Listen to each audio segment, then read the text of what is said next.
Assalamualaikum semua. Hari ni kita nak masak satu resipi sup yang sangat mudah dan wangi. Sup telur goreng daun kari.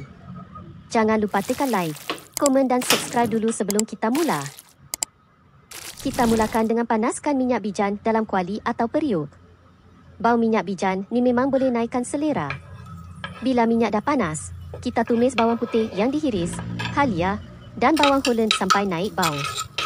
Kemudian masukkan daun kari, yang ni penting sebab dia beri aroma utama sup kita. Lepas tu masukkan juga kulit kayu manis, biji sawi, halba, jintan halus, jintan kasar dan lada putih. Tumis bahan-bahan ni sekejap bagi keluar bau wangi rempah.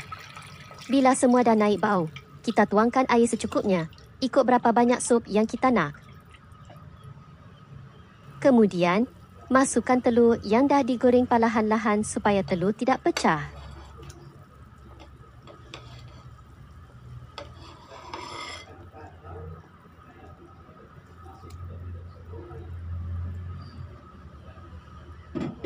Kemudian masukkan cendawan, daun bawang, daun ketumbar dan juga beberapa biji cili padi untuk rasa pedas-pedas manja.